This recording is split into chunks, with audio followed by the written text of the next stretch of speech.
Well, why don't we start with one of my properties? Why don't we start with a property that just recently went vacant? And this is a Slumlord property that I purchased about a year or so ago. I'm going to show you how you can increase the value of a house astronomically without adding any square footage, just by making the right repairs and by adding a couple of little extra details. So if you want to see how I'm going to just probably double the value of this duplex, watch the video. Now, as we come into this building, you're going to probably notice that it looks terrible. Now, this is a combination of the fault of the tenant because they didn't keep it in great condition, but also a fault of the previous owner. He didn't foster an environment where the tenants felt comfortable coming to him when things were broken so that they could get it fixed. Probably because if they broke something, he was going to charge it for them. And sometimes that's rightly so, but also because sometimes the relationships between tenants and slumlords can be strained. Now, as we come in, you're going to notice that there's a lot of damage in here. There's a lot of things like these blinds that just look disgusting, the blinds that look disgusting, the drop ceiling that's dropped onto the floor. That's not what we want.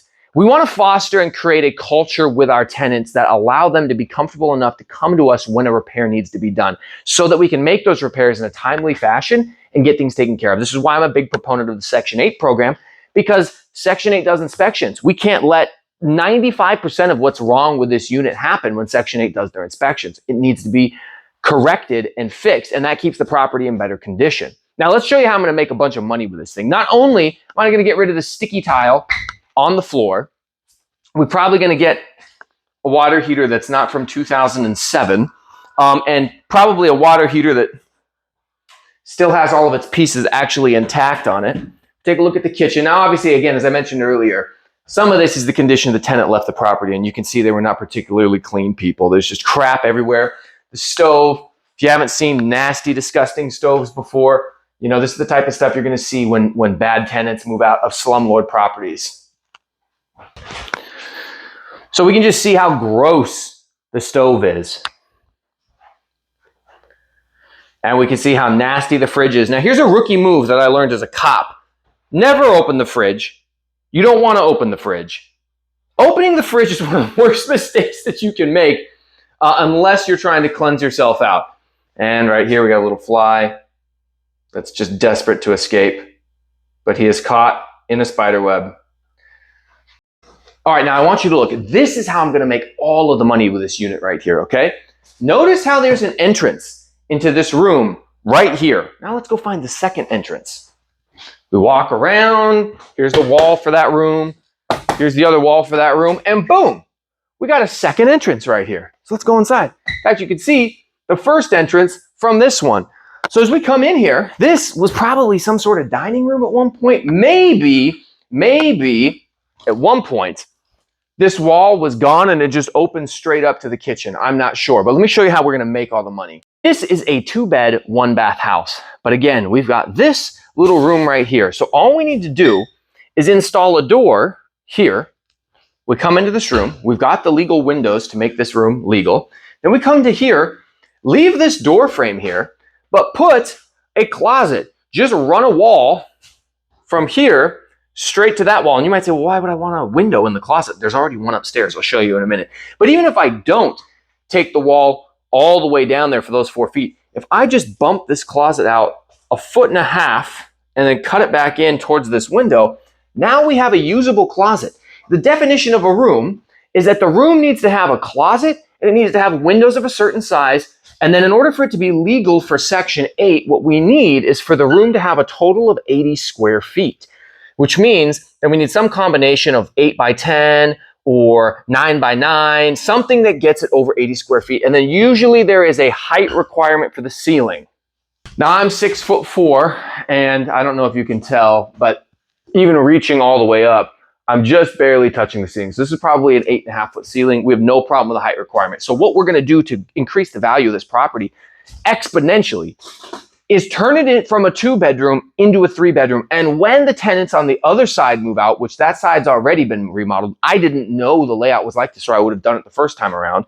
When the tenants on the other side move out, I will add a 3rd bedroom over there, and I'll take this 2-bed 1 duplex and turn it into a 3-bed 1 duplex.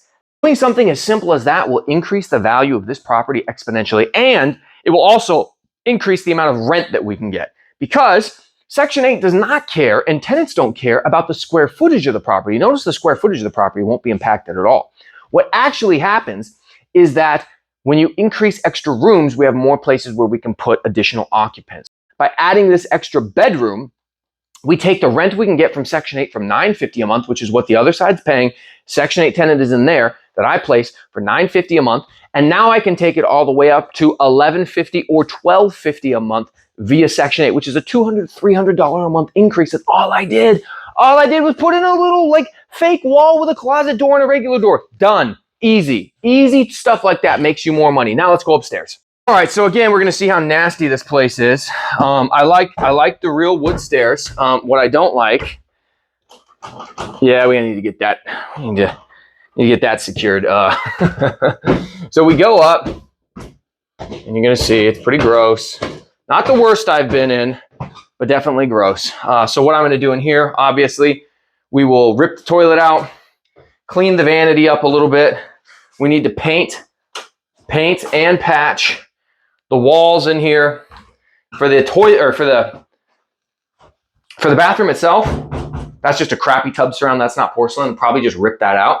We won't be able to put in a plastic surround because of this window. There's no vent in here, so I want to leave the window. But what I'll probably do is just go from this little stud wall over with a big 12-inch tiles. We'll rip all those tiles out. We'll put in a new plastic tub.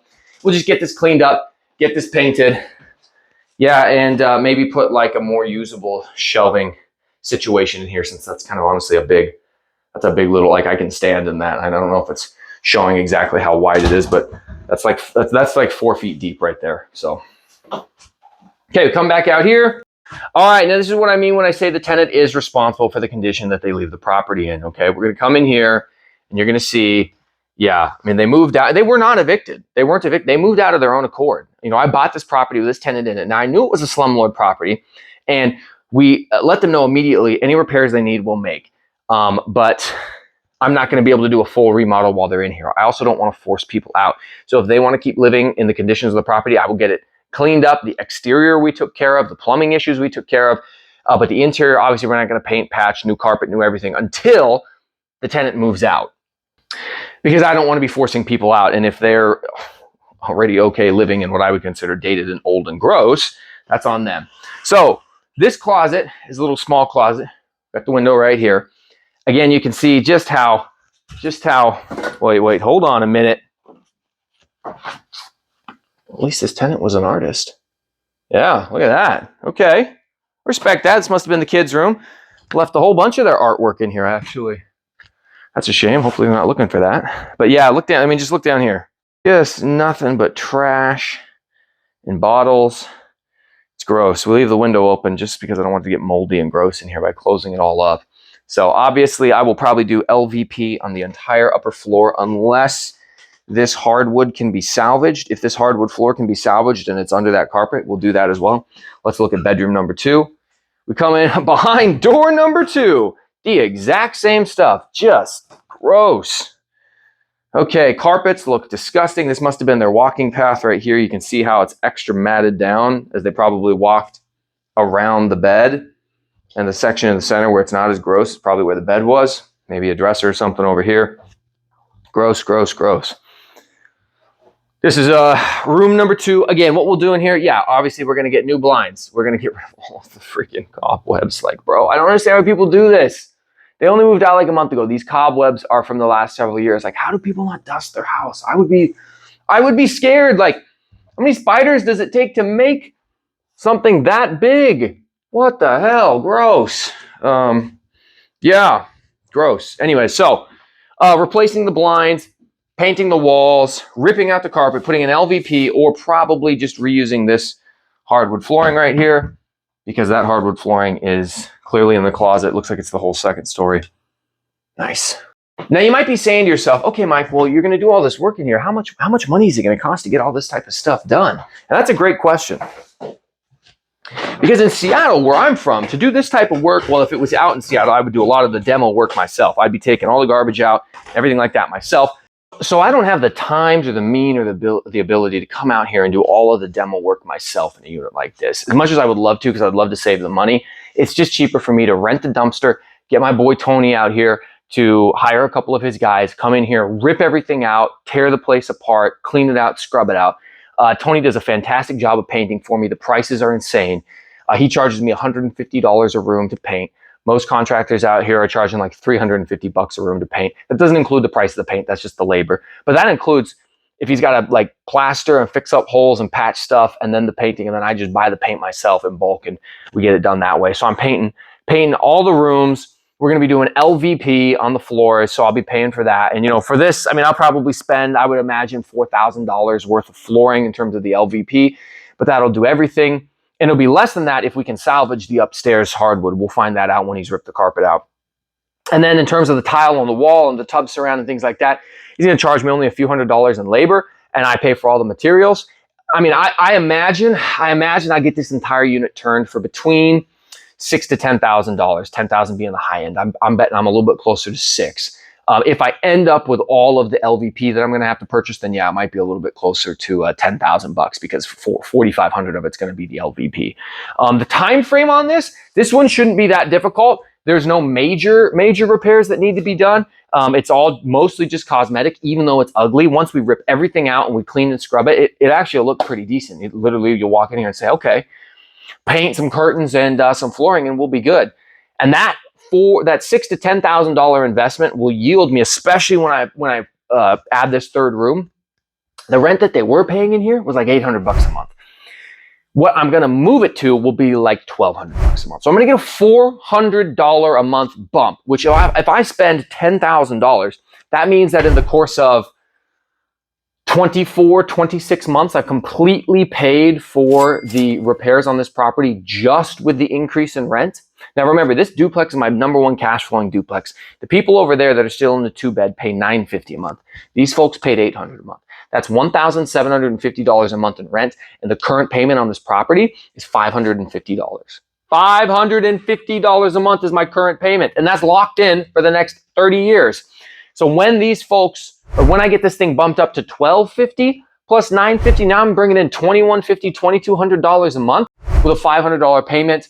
I mean, it's going to be a very good cash flowing property. This one's been my bread and butter, and I was sad when these folks left, though I am glad I have the opportunity to take care of this thing, revitalize it, and make it look the way that it should, which is not a slumlord property. It's a Mike Newton, Mike Love property. Guys, I appreciate you as always for watching. I have people that ask for walkthroughs, and what I'm going to do, shout out to my boy Lumberjack for coaching me up on how to do a lot of this stuff myself. Buy his course, subscribe to my channel, and as always, we'll catch you next time.